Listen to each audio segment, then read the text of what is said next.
Hey guys, welcome back to my channel. As always, just a huge thank you to everyone who's joining me. To my new subscribers, hi, welcome. So my name's Silhouette.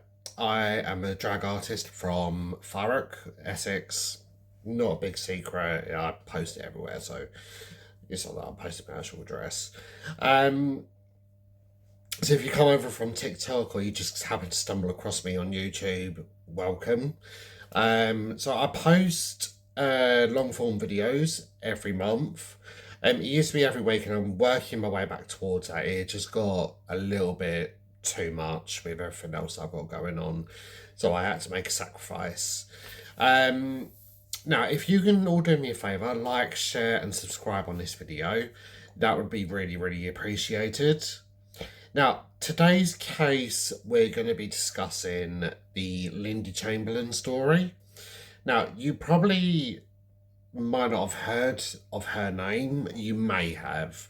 Particularly, obviously, if you grew up in Australia, you would definitely know this story. In the UK, we tend not to. I've spoken about this story to a few people and they've never heard of the story of the Chamberlains. Some of them have never even heard the famous quote, "Dingo got my baby." But for those of you who do know the story, how much do you actually know about the biggest miscarriage of justice that Australia has ever carried out? And this is what this is. Intentionally, it is one of the biggest miscarriages of justice there has ever been.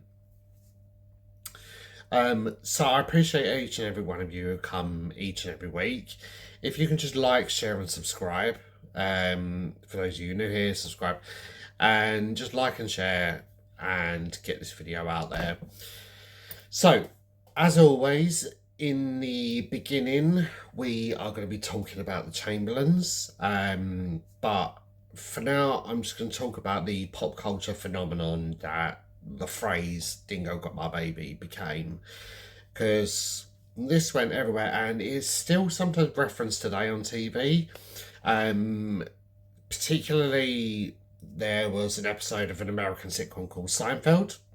So I'm going to be posting little clips here and there. So Seinfeld referenced it. There was a reference in The Simpsons. There was the movie Tropic Thunder from 2008. Buffy the Vampire Slayer made a reference to it. There was also Family Guy. They made a small reference with Brian and Stewie having their own radio show that was called Dingo and the Baby. So this story just went everywhere, and a lot of people didn't realise that it was a true story when they were making these references. They just thought it was something that came over from like a really famous saying that came over from Australia, and people didn't really look into the background of it. And there was a lot of misconceptions about the Chamberlains themselves because of their religion. The way, particularly Lindy, she carried herself in court. The public perception of her was really, really negative. Certain things that they picked up on, people didn't agree with. However she acted, however she looked, it was all publicly scrutinised. And because of the public outcry and the absolute negativity surrounding Lindy, this media and public outcry, it was the thing that influenced the jury to find her guilty of something that she never did. So I'm just going to post the little videos here and there. So I'm just going to pause here. I don't think so. You're all the way in Australia. Hey, I think I hear a dingo eating your baby. Yeah. Kangaroo Jack? I'm sorry, a dingo ate your baby. That's a true story. Lady lost a kid. Tell my fiancé I'm looking for him. I have lost my fiancé, the poor baby. Maybe the dingo ate your baby. What? The dingo ate your baby.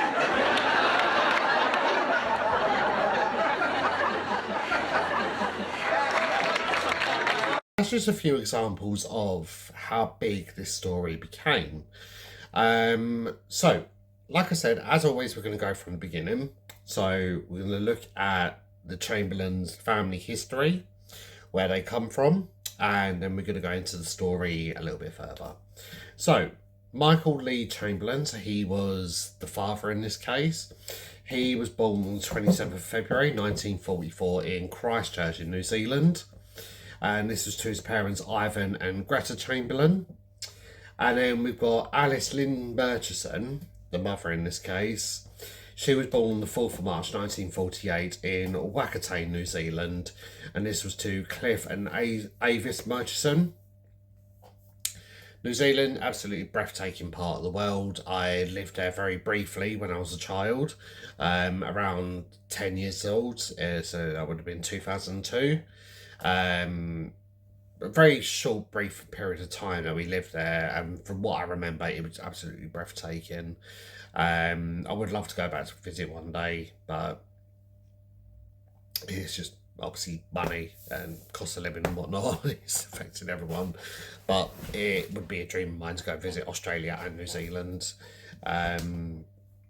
because obviously we're going back 23 years ago now, so I don't really have a wonderful lot of memories. The things I do remember I will hang on to dearly, but I would like to experience New Zealand as an adult rather than as a child. So, that's the story. So both families, they brought up their children within the Seventh-day Adventist religion. So if you're not 100% sure on what the Seventh-day Adventists are, so they are a Christian denomination that began in the 1800s. So this was in the same time period, the same century as the other Christian denominations, such as the Latter-day Saints and the Jehovah's Witnesses. And that's really where the similarities lie between those three, because Latter-day Saints and the Jehovah's Witnesses, they are very strict within their belief systems. I covered the Jehovah's Witnesses a few videos back with the Eunice Spry story. I haven't yet come across a crime involving the Latter-day Saints, so I haven't really looked into that. But Seventh-day Adventists, their main belief systems, it kind of falls in line with Judaism or the Jewish community. So they observe and believe, obviously, looking after one's body. They abstain from pork, shellfish and rabbit because those animals are seen as unclean. So this is what is written in the Bible, or their version of the Bible, the Jewish version of the Bible. They follow a kosher diet for those who do eat meat, but they're strongly encouraged to follow a vegan or vegetarian diet. Their biggest main difference between mainstream Christianity, Judaism, and that is they observe Saturday as their day of Sabbath, so their day of rest. So many religions will observe Sunday as their Sabbath, which we notice that a lot of, obviously, churches are open on Sundays. Obviously, it's their day of worship. They don't do anything else other than church. They just go to church, go home and rest, because that's just the way they're brought up. Biggest example of this is in the UK. I'm not sure if it's worldwide, but in the UK particularly, we have a toy store chain called The Entertainer. And the people that own The Entertainer, they are never open on Sundays because they are devout Christians. So the Seventh-day Adventists, they observe Saturday as the seventh day, so their day of Sabbath. So eventually, Michael, he ends up becoming a minister of the Seventh-day Adventist Church in 1965, and both the families end up emigrating over to Australia. Michael ends up taking over a parish in Tasmania, and Lindy, she's carrying out duties in the Seventh-day Adventist Church in Tasmania at the same time. So the two end up meeting, they all end up falling in love, and they have a traditional sort of Seventh-day Adventist wedding. You know, like many other of the Christian denominations, they put a big emphasis on weddings. And the Adventists, they seem to be a bit more of an accepting bunch when it comes to things outside the traditional norms. And I think this is one of the reasons that they have managed to cling on to the numbers that they have. You know, they have 23 million followers worldwide. One of their biggest things is they do actually accept openly gay members of the church. Big example of this is the current season of, I believe it's the current season anyway, but the current season of Drag Race in America. And there was a queen on there who, a drag queen on there who is a member of the Seventh-day Adventist Church. Whereas within the Jehovah's Witnesses, for example, they only have 9 million followers worldwide, a number that has dramatically dropped since COVID. And I believe the Latter-day Saints are around 19-20 million. And that's because a lot of them, the Latter-day Saints and the Jehovah's, very, very strict within their policy, and no one can even dare to come out as gay. Seventh-day Adventists, obviously, they do accept gay people, but they don't allow gay marriages because they still live within that Bible principle. But overall, a more accepting bunch. I can't imagine the wedding would have been a particularly big affair because they like to have, obviously, their own little congregations. They don't tend to mix with the outside world, particularly because they don't want to be influenced, but they will make efforts in doing so. So, like I said, Michael, he was a minister of the church, and Lindy was a servant there. They end up falling in love, they get married, and in 1973, they give birth to their first child, a little boy they named Aidan. They have a second boy, Reagan, in 1976, and a year later, after Reagan's birth, they move back to mainland Australia, settle in Queensland. And they presented and produced a radio show called The Good Life. And this was a talk show commenting on life, culture, and everything else to do with living throughout the Northern Territory of Australia. And they then settle in a place called Mount Isa. And this is on the very precipice of Northern Australia. And they quickly fall pregnant with their third child. And Lindy was often overheard saying that she was desperate to have a daughter, and she's blessed with a daughter in June of 1980, a little girl they named Azaria.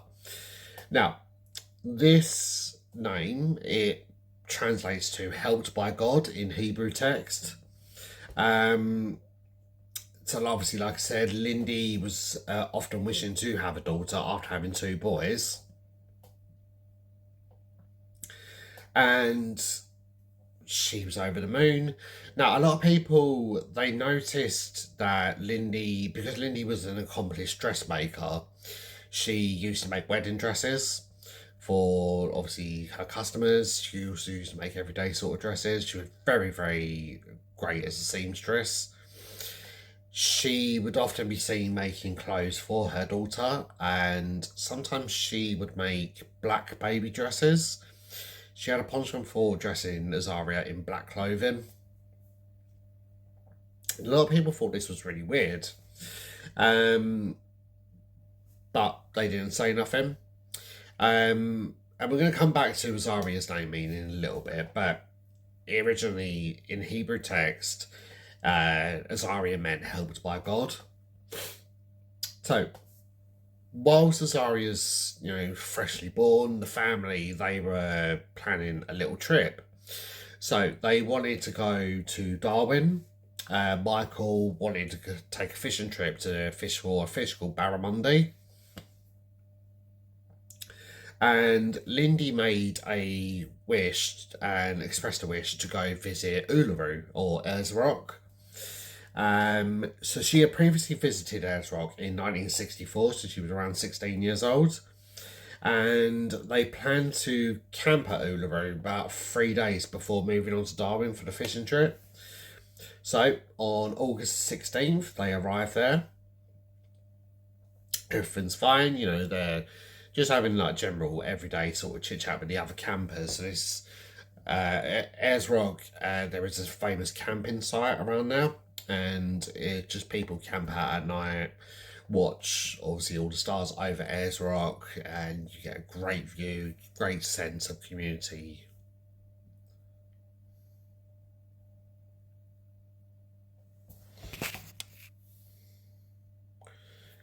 Sorry about that, guys.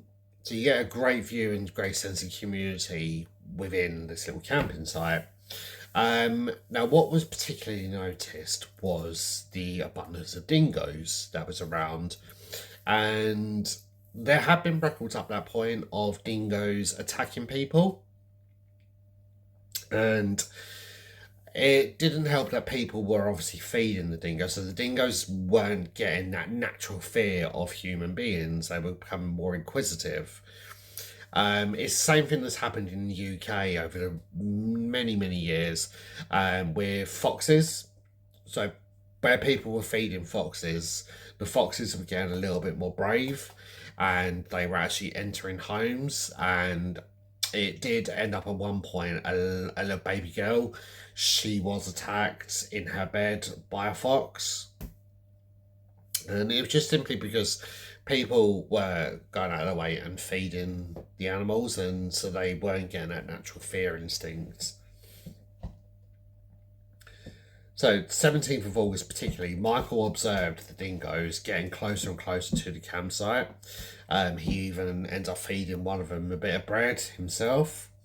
And another camper, he ends up taking photos of a particular dingo that he was came right up close to his door. A little bit more on that later. So later on that evening, Lindy takes Azaria and Reagan back to her own tent, and this was around 8 p.m. and this is to get them ready for bed. Michael and Aidan, they remained with the other campers at the barbecue site. Now, Lindy, she settles her children down. She returns back to the campsite, and within a few minutes, she hears Azaria gurgling. She hears Azaria cry out. So Lindy, instinctively, she goes back to the campsite, and she notices a dingo exiting the tent. And the dingo sort of aggressively shaking its head and quickly darts off into the darkness.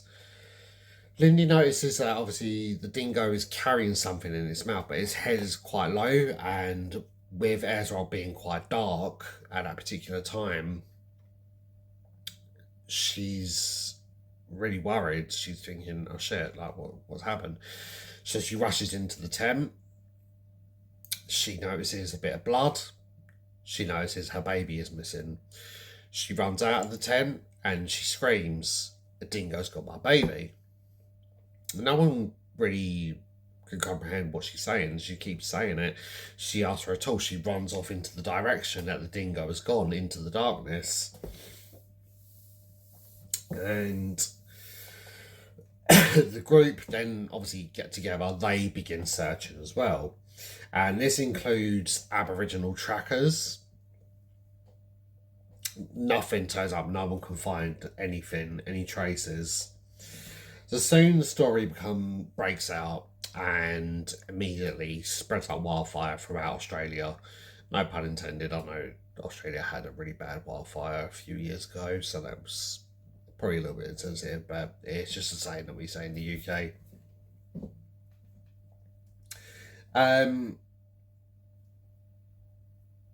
Many people, they begin sensationalizing the story. But they start blaming the Chamberlains for the baby's disappearance. They don't believe that obviously a dingo is responsible. They believe the mother is responsible.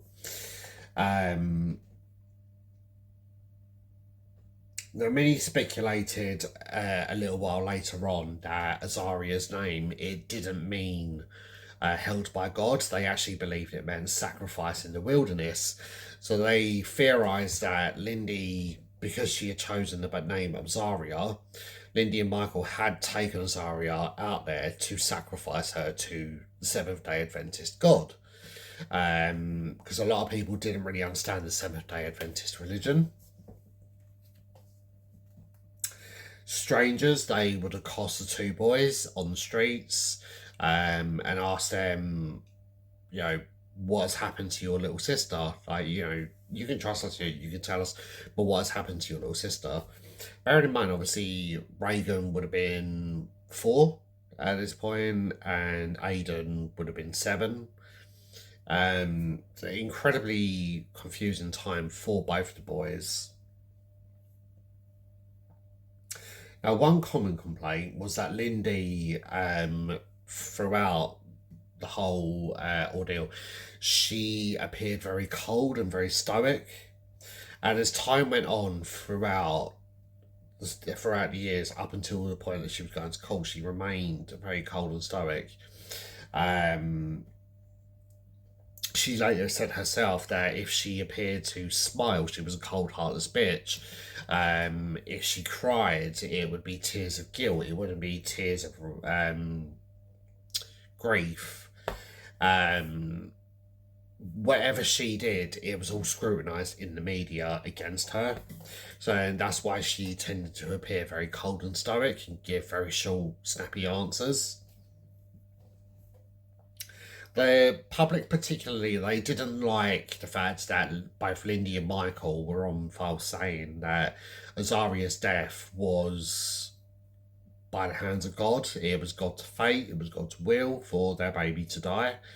And I think, obviously, a lot of religious people, they cling on to that because I suppose that's what gives them the comfort.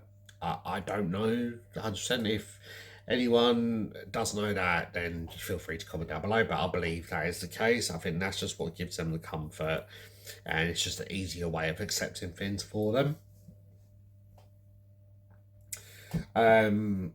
So like I said, obviously other people, they begin commenting on how Azaria would dress how Lindy would dress Azaria in black clothing. And this was either that she had made or it was all hand-me-down clothing. Bear in mind, obviously, Azaria was only alive for around 9 weeks. She was 9 weeks old when she did die.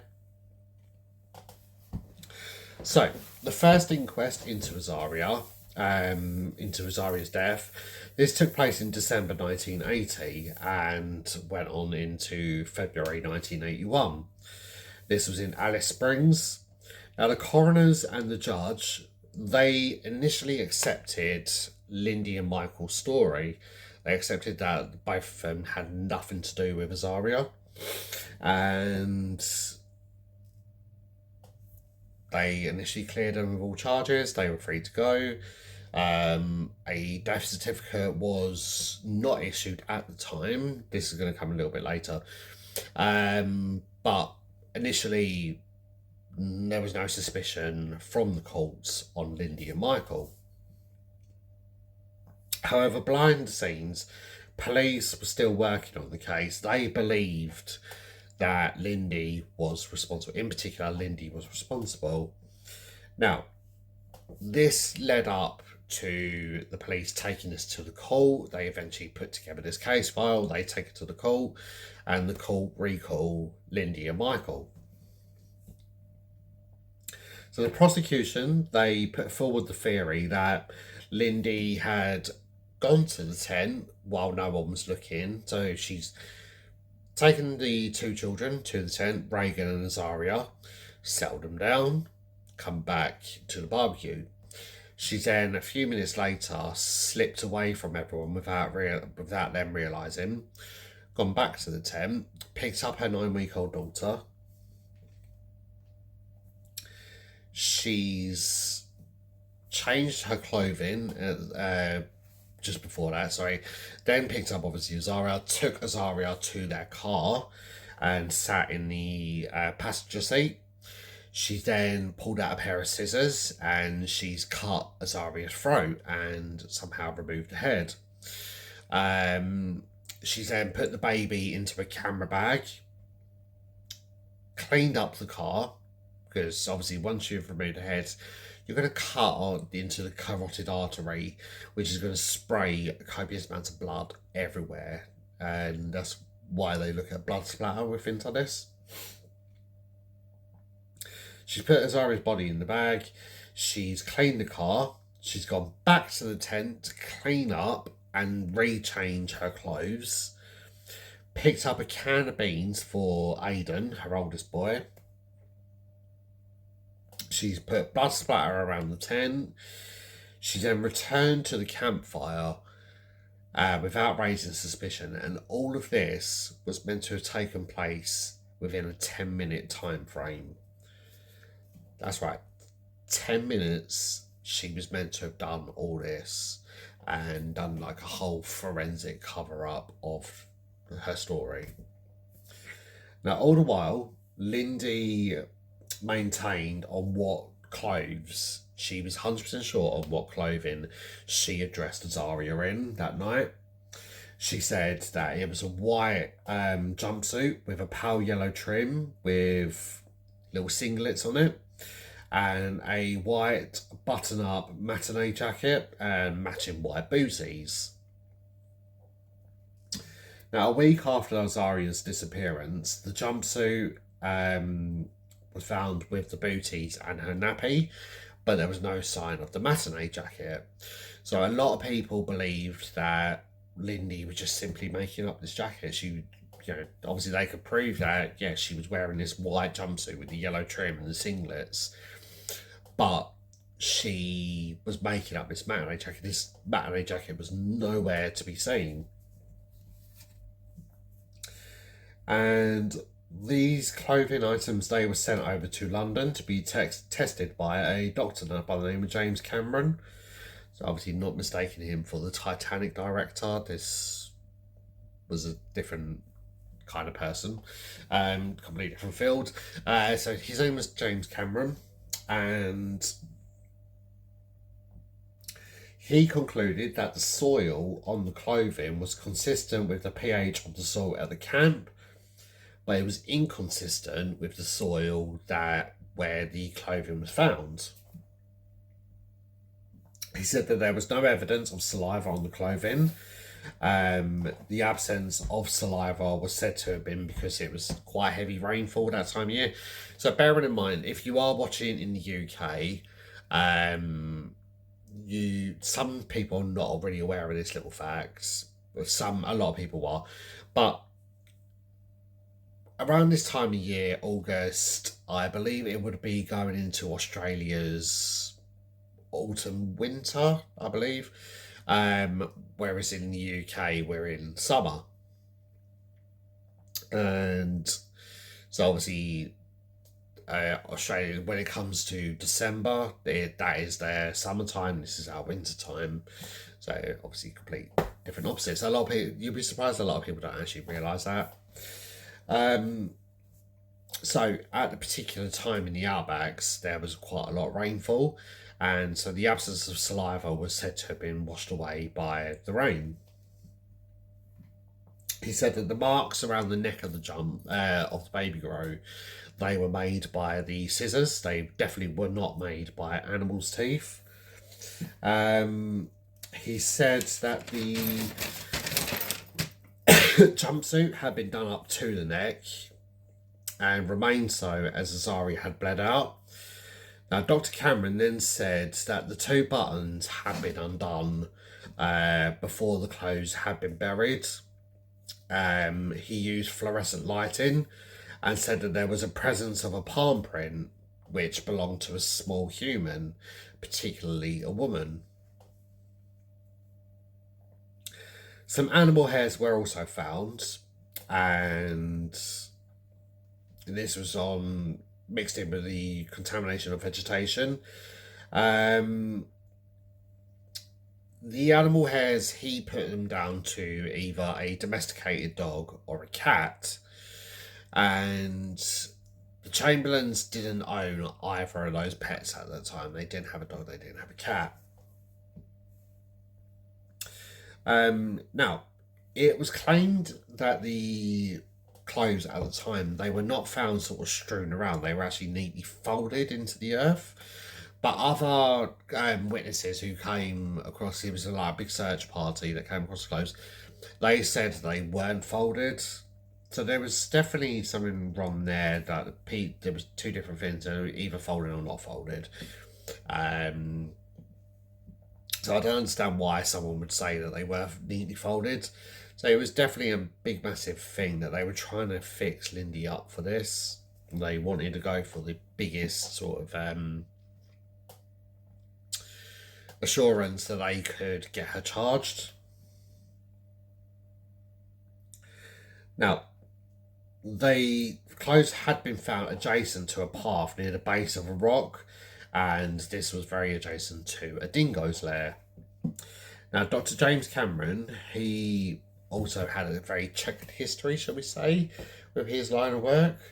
So, obviously, he was based in London, and he was involved in some other cases in the UK where his testimony had ensured the conviction of some high-profile crimes at the time. In particular, he was involved in the 1972 murder of Maxwell Confate.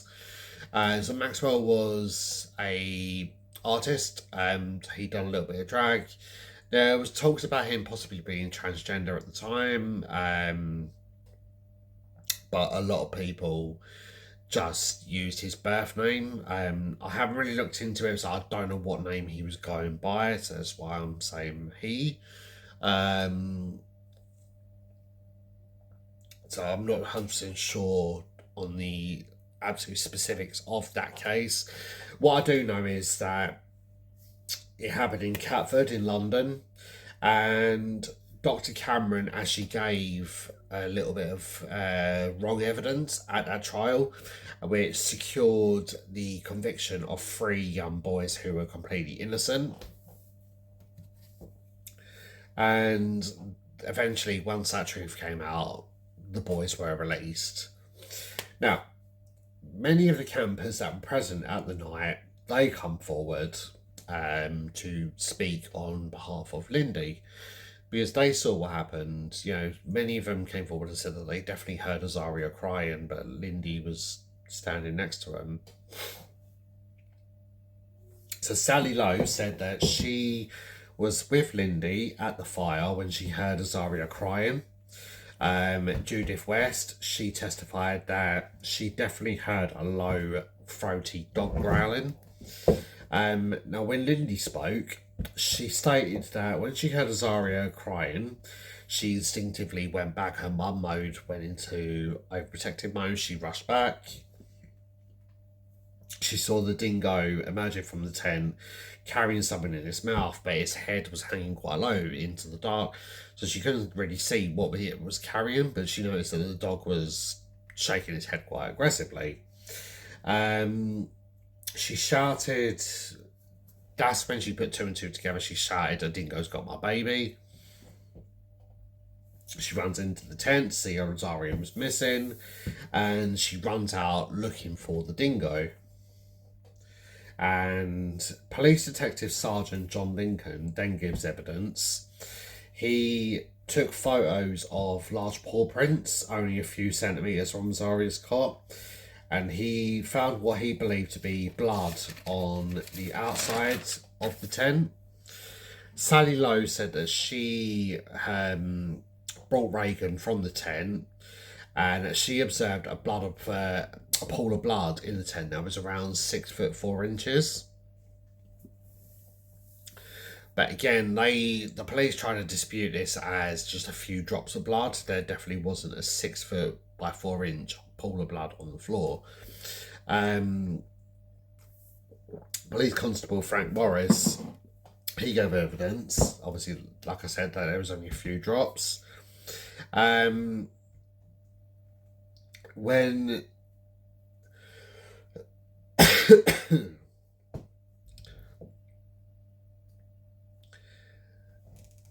the tests were sent off, when these analyses were sent off, the doctor came back and said that the blood was not human blood.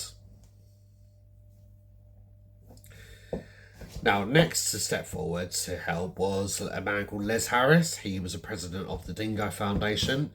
He gave evidence based on his knowledge of dingoes, and he specified that it is possible for a dingo to get its jaws around the head of an infant and be able to carry the infant some distance. And he evidenced this by bringing in a cast of a dingo skull and a doll, and he places the doll's head into the jaws of the dingo to show that a dingo could actually do this. Another tourist named Max Whitaker gave evidence that he had been on the search party that night along with an Aboriginal tracker named Nipawin Marty, and they had followed dingo prints and scrape marks to the western site. Now, Nipawin Marty, he was also interviewed only a few days after Azaria's disappearance. And this was by Channel 7 News. So Channel 7, a very, very big news company in Australia. Now, Nipawin Marty, I believe it's him on the interview. I haven't found an interview where it actually says his name, but he's the only Aboriginal tracker that was actually named in this case. But anyway, the person on tape, they're talking to Channel 7 and they are maintaining that Lindy is innocent. He's calling her a poor harmless woman, and distinctively you hear Lindy innocent, Lindy innocent, Lindy innocent.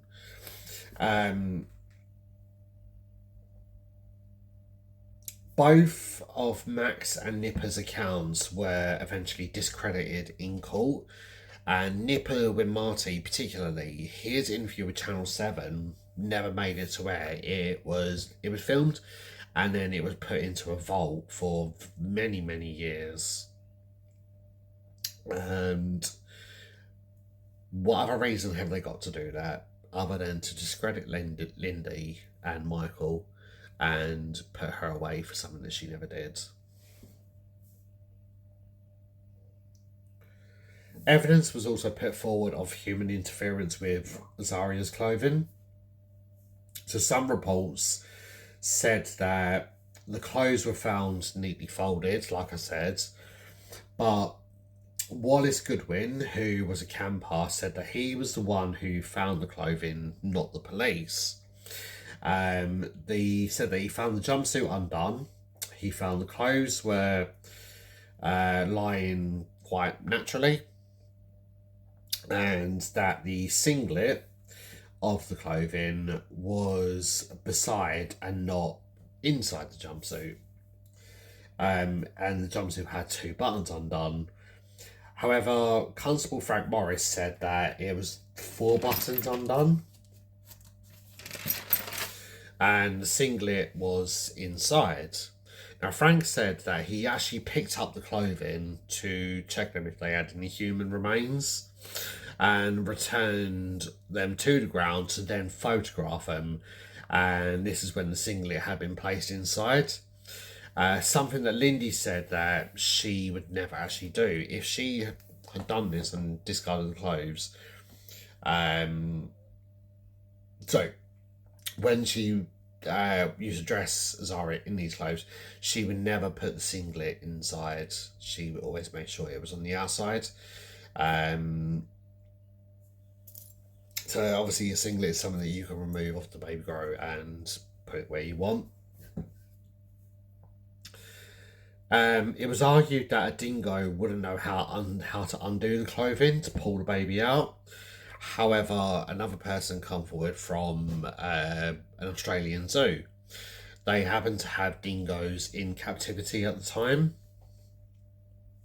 And the video evidence proved, so in the video they have got a baby goat, a kid, in a butternut bag.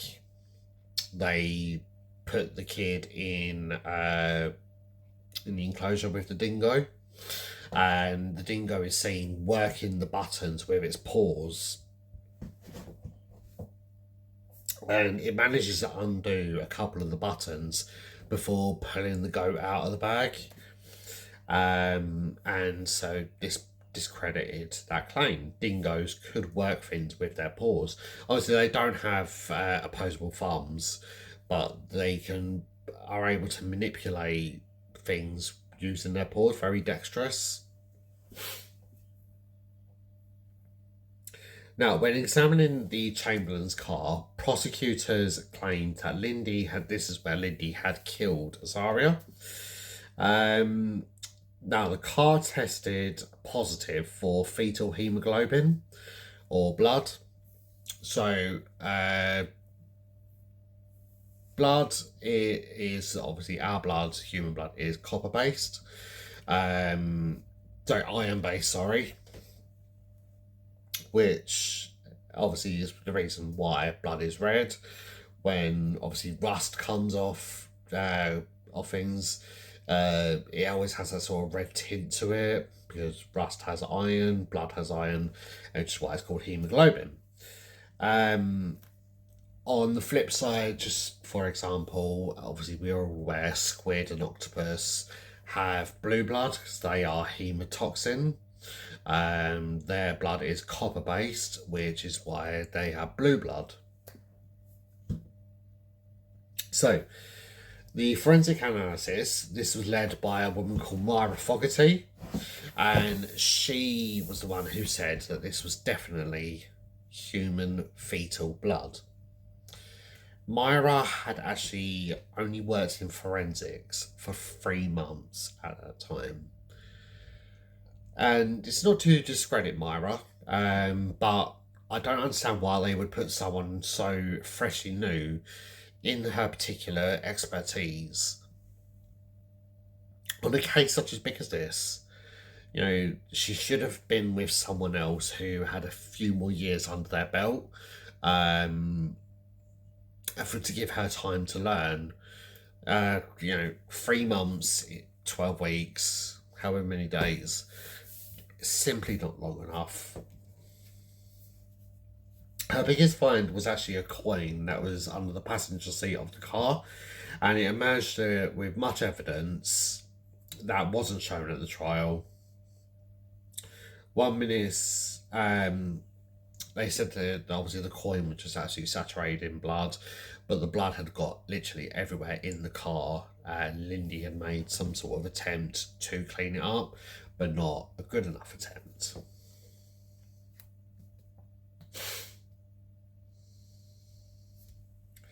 Now, another witness at the campsite, his name was Murray Haby. He reckons that he overheard police say, "Look for convicting evidence only." So he's saying that he's overheard the police telling other police officers, just look for evidence that you're sure that will convict Lindy of this crime. Now, Murray also had taken a photo of a dingo sitting by his tent that he fed only 30 minutes before Azaria went missing. And he was actually told not to bring this photo into court because he believed that this was the dingo that had actually taken the baby. Now, back to the car, it tested positive in a further 22 spots of the car for blood. However, another professor, a little while after the court cases were done with, his name was Barry Botcher. Now, he felt that the tests at the time were faulty because in the very early 80s, DNA testing was in its infancy, and he had done quite a lot of work since then with blood, and he believed that obviously something was amiss, something was a little bit faulty. So he travels to Mount Isa with his wife, This is obviously where the Chamberlains lived. And he starts collecting copper and zinc and iron DNA to test. And Barry said that he noticed that a lot of stuff in the town just covered in dust. And this is obviously from the mountains. And he just decided to test various things around this. So he took tests from the Chamberlain's car. He starts testing other things in there because he felt that something was in the town. It was something in the air that was giving these positive readings. So he tests the dust. The dust gives off a positive reading of fetal blood. And it turned out that the dust had actually settled from Mount Isa. And this particular rocks had an iron compound, which was the similar thing as what a human blood is.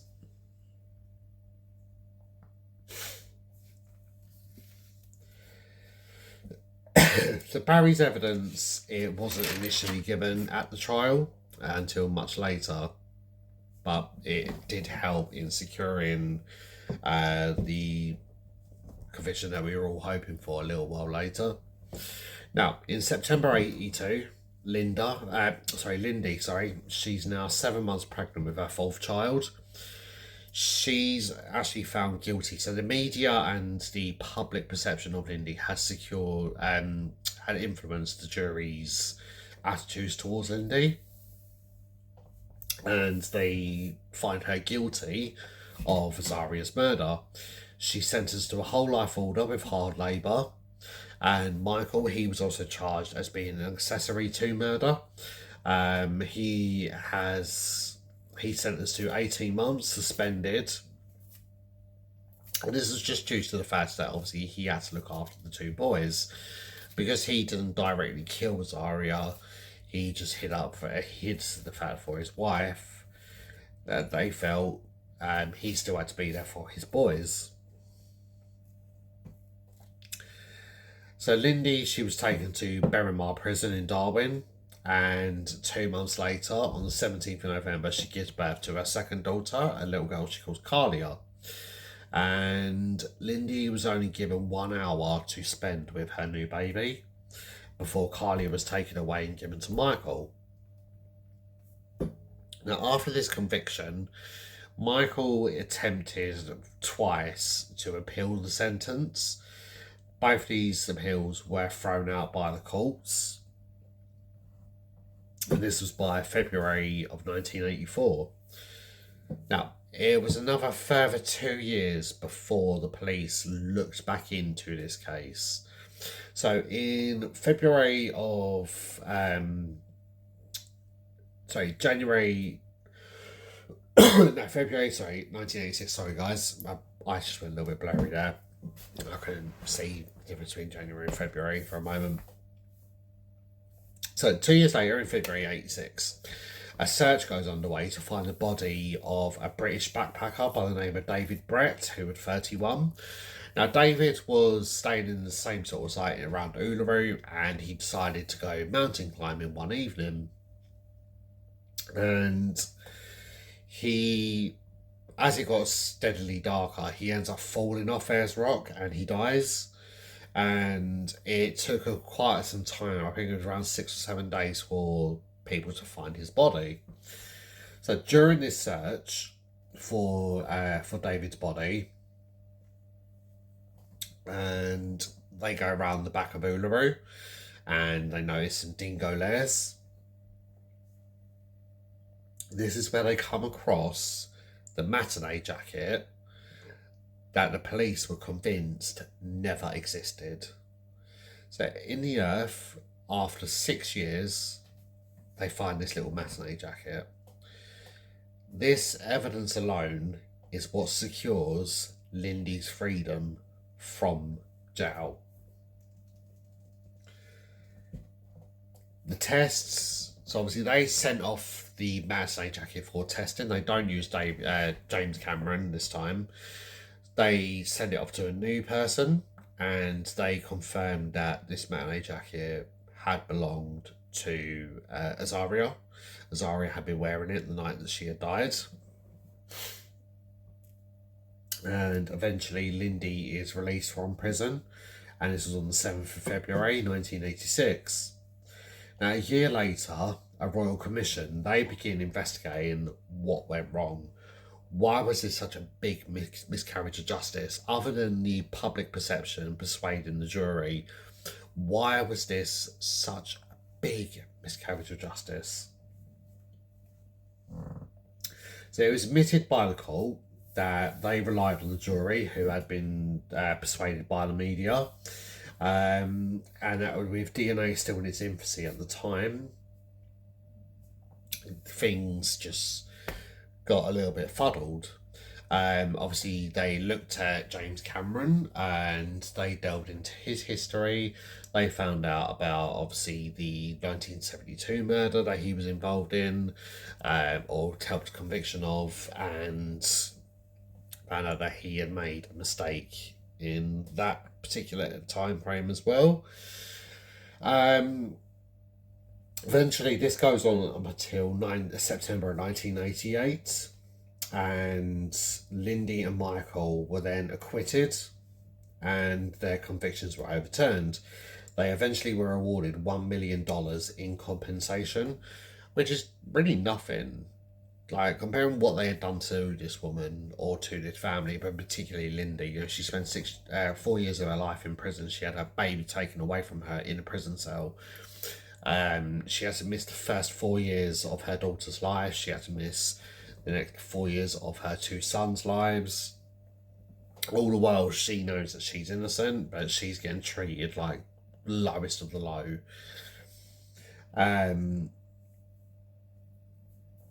Eventually, a third inquest was held in 1995.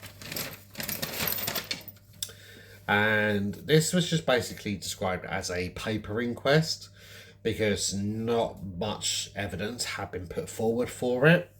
So they couldn't help convict anything. They couldn't help find new evidence. They did state that Azaria's death had been an accidental death due to a dingo, and whilst they were satisfied with this, they weren't going to change the death certificate. However, the pressure of the last decade, it had torn the family apart. Lindy and Michael ended up divorcing in 1991. The year previous, Lindy had written a book. All the while, the family had also been portrayed in a film called A Cry in the Dark. I believe in Australia and New Zealand, the film was called Evil Angels. Is where Michael was portrayed by Sam Neill and Lindy was portrayed by Meryl Streep, the one and only. So that film was released in 1988. So that goes up until the point of Lindy being released. And in 1991, so obviously the family, Michael and Lindy, they separate and divorce. Quite quickly, Lindy, she falls in love and remarries a Seventh-day Adventist member by the name of Rick Creighton, who was an American publisher. So she remarries him in 1992, the December of that year. And Michael, he meets a woman called Ingrid Bergner. Quite quickly, he marries her in 1994, and 2 years later, they have a daughter of their own called Zara in 1996. However, the Chamberlains, they did still work together pretty well to keep fighting to get legal documents changed for Azaria. So, 32 years after fighting, a fourth inquest was then eventually opened. This was in February of 2012.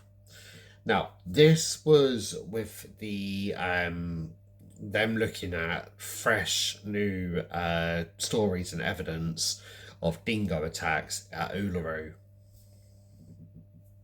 and particularly another place called Fraser Island. There's quite a famous case from Australia as well of another little boy who he was attacked by a dingo in his sleeping van. Coroner Elizabeth Morris said that the information helped persuade her that this was a dingo death. And in June 2012, an official ruling was made. Azaria was taken by a dingo. Lindy had nothing to do with her daughter's death. Elizabeth awarded Lindy and Michael a new death certificate. She gave a full and frank apology for their mistreatment. So finally, Lindy and Michael had got what they had been fighting for almost 35 years, something that they had torn apart their family. They finally had the truth. And this basically meant that Michael, later on in life, a few years later, he falls desperately ill with leukemia, and he actually passes away in January of 2017. I was about to say 1917. In 2017. And this just basically meant that obviously he could go to his grave knowing full well what had happened to his baby girl, knowing that him and his ex-wife, he and Lindy, were both innocent in that, and it was actually on paper that they were innocent. So Lindy, she's currently 76 years old. She still resides in Australia with her husband Rick, and she's in close contact with her 3 children. She very rarely gives public interviews. She does sometimes. There are some clips on YouTube that you can watch, but I think she just wants to get on with her life. You know, this is something that's haunted her for the past coming up 45 years now, and I think we owe that to her. You know, the public at the time absolutely ripped this woman apart, and even now, there are people, even now, that still believe that Lindy had something to do with this. So she will be walking down the street, someone will recognise her, and they will start howling like a dingo. But she just has to put her head up because she knows what happened, she knows the truth, and it's in paper, it's in black and white that she had nothing to do with this. And obviously, the pop culture phenomenon that this story became, obviously the little clips that I showed you, and even today is still referenced on TV. In particular, Drag Race Down Under, the Queen, etc., etc. She portrayed Lindy in her way. It was supposed to be a comedic tone, but obviously there's some things that just don't get well received, and no matter how, you know, at the time you might think it's a little bit funny, it didn't go down well at all, this portrayal of Lindy. They said it was in really poor taste. Obviously we can argue that everything about drag is a little bit poor taste, but I think everyone just has their limits, and this was a particular one. But even coming up into 2025, a dingo ate my baby, a dingo got my baby, it's still something that's every now and then referenced. So that is the end of today's story. I really appreciate you guys listening. I hope there's something new in the story that you might not know. Feel free to leave a comment down below. I always read the comments. Please like and share this video. If you're new here, subscribe. So thank you all for coming. And yeah, I just really wish, and I think we all do, I think we all wish Lindy the best for the remainder of her life. So thank you all so much, guys, and I'll see you very soon for the next true crime story with Silhouette. Take care.